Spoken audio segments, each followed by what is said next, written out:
The baffling thing about Jesus is that he came as a religious leader.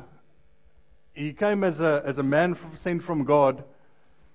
But yet the religious people weren't really drawn to Jesus. I mean, he actually spent very little time with the religious institution and the religious people from that time.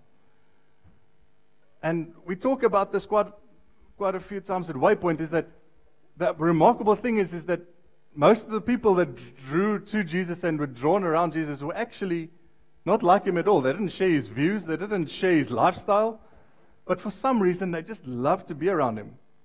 In fact, you can say that people that were not like Jesus liked Jesus, and he liked them back.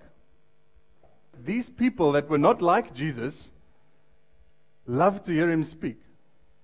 Where he went, when he spoke, they were all sitting on the edge of their seats. They were like, I want more. They just loved to be in his presence. What should be true of Jesus personally should be true of us collectively. That when people see us and when they walk through these doors or when they encounter us at work, they should encounter a part of Jesus. They should see and they should want to, they should not agree with everything you believe, not maybe question some of the stuff that you say, but just because of the person that you are, they see something that they want to be around. They see something that they want to hear. The other thing that Jesus came to do is he came to change the adjectives that people referred to each other with. Now, he's standing here and saying, Tian, what do you mean by adjectives? Okay, so we all have adjectives for people. Let me put it this way. Het jy al ooit die term gehoor? Nee, dis nie my mense nie. Now, with Jesus' time, adjectives was even more prominent than it was now. It defined everything about a person. I mean, you had, on the one hand, you had the tax collectors and the sinners. I mean, the tax collectors were seen as the lowest of the low, the filth of the nation, because they were taxing and stealing from their own people. And the sinners were the people that they had these religious rules and the temple model and the religious garb and this law of Moses, and they just said, I can't do it, it's just too much for me. And they just kind of did their own thing. And all these tax collectors and sinners, and you had poor people, you had sick people who were even more ostracized. And then you had the religious guys. I mean, these were the upholders of the law. This is the religious institution. So Jesus had these guys around, and I love this, what they said. Now, when the tax collectors and the sinners were gathered around to hear to hear Jesus speak, and the Pharisees of the law, they muttered. I love that word, muttered. They're like, And they said, no, these Pharisees said, look at him. He eats with sinners and tax collectors. So, Jesus says this. Suppose one of you has 100 sheep and loses one of them. And immediately everyone's like, know what's going to happen. They know it's probably happened to them before, those who've looked at sheep. And he says, doesn't he leave the 99 in the open country and go after the lost sheep until he finds it? And then, when he finds it, he joyfully puts it on his shoulders and goes home. Don't know about joyfully, but yeah, he puts it on his shoulders, he's happy, he's got it back, and there he goes. And then he calls his friends and neighbors together and says, rejoice for me, for I have lost my sheep. Found my lost sheep. So, rejoice with me because I found my lost sheep. So people were asking, okay, great story, Jesus, what is this about? So what Jesus actually refers to here, and this is the point that he was trying to make with the story, is that when we lose something of value, we focus on what's lost to the neglect of what's unlost. Let me put it this way. If your fiance or your wife phones you, guys, and she's lost her ring, and she says, I've got bad news, I lost my ring, but don't worry, I've still got my cell phone. It's not going to make it. I mean, yeah, but what has that got to do with anything? The ring is what of sentimental value. That's where we go. And that's something that Jesus tried to do. When you lose something of value, you focus on what's lost to the neglect of what's unlost. I have this friend. They went hiking once. I think it was in Titicaca. He was hiking in Titicaca. So they were hiking with their kids, and kids were about like oral babies, like 5, 7, and 9. Yeah, you know. And so they were walking, and 2 kids, but the one kid and another person's kid were like far ahead. And at one stage, they couldn't see them anymore because it's like a foresty place. And then all of a sudden, they start stressing. And they're like, and he told me, like, oh, they started panicking. And now they're running, leaving these kids, and they're going and looking. And, Andrew, where are you? Andrew. And they're looking, and he says that feeling that you get like, oh, my hat, I've lost Andrew. Now, eventually, they found the story happening. They found Andrew. He was just playing with a stick or something, I don't know. But they found Andrew, and Andrew's fine, don't worry. But, I mean, imagine if he had told his wife, honey, I've got bad news, I've lost Andrew, but don't worry, I've still got the other 2. Jesus starts to instill something here that says, listen, people are of value. And when God loses something valuable, He's going to go after it. He's going to look for it. So Jesus goes to probably the best known story of all, the story of the lost relationship. And here you have this father and the son who are not in a good place. To tell you, just quickly make the story, and then this doesn't stand in the Bible, but this is pretty much where it goes, where the story is at, is that this son is saying to the father, listen, Dad, I get it, thanks for everything, but let's pretend you're dead. Let's just make like you're dead for now, because you just seem like you're going to live forever. I mean, by the time you're dead and I'm getting my inheritance, I mean, I'll be too old to use it anyway. So let's just for a moment pretend that you're dead. And get so that I can get the inheritance. And so the dad does something, and everyone gasped when he said that. And the dad does something, and he gives his son his inheritance and sends him on his way. He would do it. So the son went, and he blew everything in record time.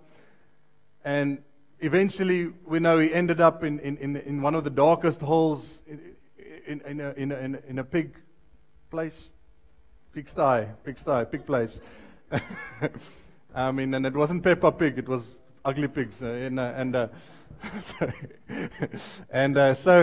he's in the pigsty, and while he's lying there, he's thinking, I wonder if home is missing me. And the reality is that is where a lot of people are. Maybe that is where you are. Maybe you've disconnected so long ago from God, and it's just not working out. And you're thinking, is God even thinking of me? And so the son decides he's going to muster up, and he's just going to go back, and he's just going to go, and his dad, I just want to be a servant. I'll be at the kitchen and sweep the floor, whatever. But I know I'm not going to be a son anymore. But he decides that it's time to go back. And so he's coming on the horizon, and now the people are like, okay, this is it. The dad's going to give it to him. Rotang is uit. Hier gaan ons. And then something amazing happens, and Jesus flips the script. And while the son was a long way off, the father saw him and was filled with anger? Hatred? No. He was filled with compassion for him. With compassion. And everyone was, Jesus, what are you talking about? Compassion. After everything. So the father runs to him, throws his arms around him, kisses him. And the son had the script and said, no, Dad, I'm going to... And the son couldn't even... The son said, I've sinned against you, Father. I'm sorry. I just want to be... And the father is not even hearing most of it. And he's saying, it's party time. Bring the servants, put the golden ring on, put the sandals on, get the best. We are going to have a feast because my son has returned. He was dead and is alive again. He was lost, but now he is found. I want you guys to see something about this, that God is not interested in where you are. He's interested in whether you are connected or not connected to the Father. That is the only two adjectives God and Jesus has for people. And instead of going to the connected, he focuses on the disconnected. Because the connected are fine. They have the inheritance. They have everything. He's given them everything. But he's after the lost relationship. And may that always be where we as a church have our focus, on the lost relationships, the disconnected.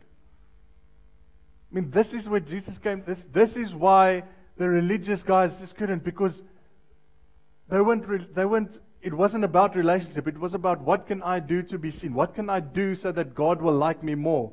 And God is like, you and me are fine. Me and him is not fine. I need you to be me. And that is what God has called each and every one of us. So, why is invite so important? What I didn't tell you about my story was that, yes, I studied at Stellenbosch geology. I had an amazing opportunity, had funding and everything. But a lot like the lost son, I squandered all of that away. And I dropped out of college. I was a big party man. And when the realization hit, and when I hit rock bottom, it was a dark place. I was in the pigsty.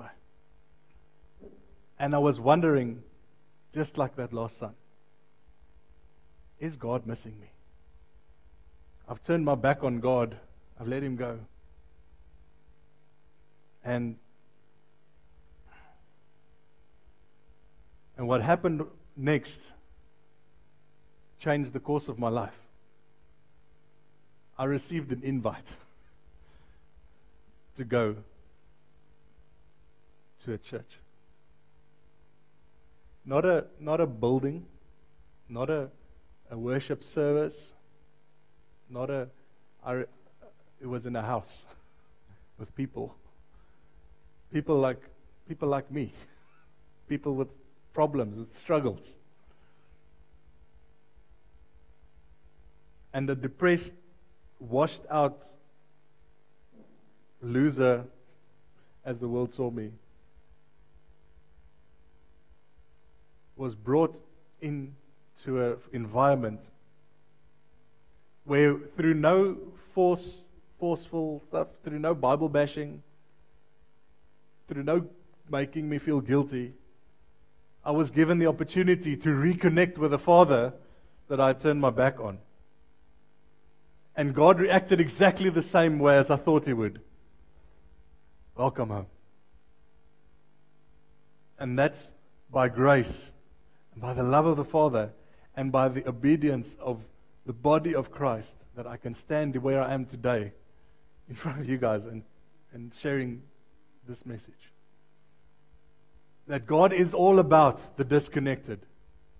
Doesn't mean He loves the connected less than the disconnected. It means he needs the connected to go to the disconnected. God, that's why we are the body of Christ, because Jesus is in heaven. He needs the body of Christ to reach the disconnected. So may we always be a church that is focused on the lost. May our focus always be on those who we are not so comfortable with, those who do not share our views, and make them feel welcome, make them feel loved. Because that's exactly what Jesus did for me and for you.